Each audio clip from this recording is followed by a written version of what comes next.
EDINBURGHOTTAWA Reuters. The standoff between Madrid and supporters of independence in Spain's wealthy Catalan region has stirred separatist feelings far beyond the Spanish borders. Politicians across the globe criticized armed Spanish police who used truncheons and rubber bullets on voters, injuring hundreds in a crackdown on Sunday's secession vote, considered illegal under Spain's 1978 constitution. Several politicians from regions with their own separatist movements said it was time for politics to resolve the crisis in the Eurozone's fourth biggest economy. Catalan leaders said the result showed its people wanted to leave Spain and it would push ahead with secession. Madrid has ruled out talks until, it said, Catalonia acts within the law. The solution is political. It won't be through repression, it won't be through brutality, and what needs to happen is a political discussion. I think that's reality, Quebec's Premier Philippe Couillard told reporters. He drew parallels for a potential solution to his own province, which has held two referendums on whether to separate from Canada, and the last of which in 1995 was narrowly defeated. Other politicians called on the European Union, currently facing a huge challenge to its unity in Britain's impending exit from the bloc, to intervene in a deepening crisis that has shaken the euro and Spanish stocks and bonds. They said it was a matter of human rights. Joanna Cherry, a lawmaker from the Scottish National Party, called on the EU to up its game. Her party lost a legally binding referendum on Scottish independence from the UK in 2014, the terms of which were hammered out between both sides. The split Scottish government is urging talks to let Catalans decide their own future. Spain will maintain that this vote is not legitimate, but the strength of feeling demonstrated cannot be ignored by Spain, it said.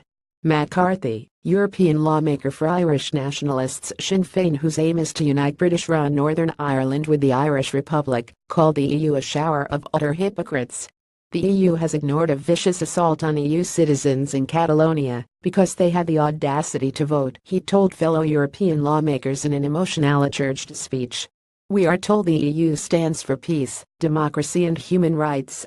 Where were those values on Sunday? Disproportionate violence opinion polls conducted before the Catalan vote suggested a minority of around 40% of Catalans backed independence, but a majority wanted a referendum to be held. Catalan officials released preliminary referendum results showing 90% support in favor of breaking away, but turnout was 43% and low among those who favor remaining part of Spain, mainly boycotted the ballot. Spain's constitution determines that the majority, which counts as Spain as a whole, not Catalonia's 5.3 million voters. Ireland's Prime Minister Leo Varadkar has said his government respects Spain's constitution, but he also described the violence as disproportionate and counterproductive. Spain's Deputy Prime Minister and European Commission First Vice President Frans Timmermans have said the use of force was proportionate. Turkey, which condemned last week's referendum for Kurdish independence in northern Iraq, also spoke of the importance of respecting Spanish law and territorial integrity. We believe that Spain will overcome such challenges and establish a national dialogue environment through a democratic approach, Turkey's foreign ministry said.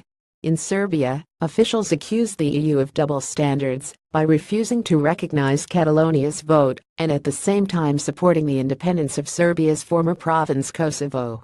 Another world breakaway group, the Movement for the Autonomy of Graz, which wants autonomy for Poland's region, said that events in Spain were proof of the temptation to use repression to control political dissent. The European community should work out rules and procedures for solving similar conflicts, it said.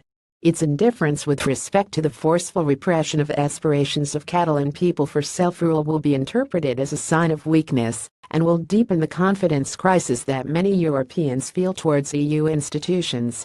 Reporting by Leishner in Ottawa, Amanda Ferguson in Belfast, Marcin Godig in Warsaw, Dominic Evans in Ankara, Ivana Sekularak in Belgrade. Writing and reporting by Elizabeth Lowry. Editing by Anna Willard. Thomson Reuters Trust Principles.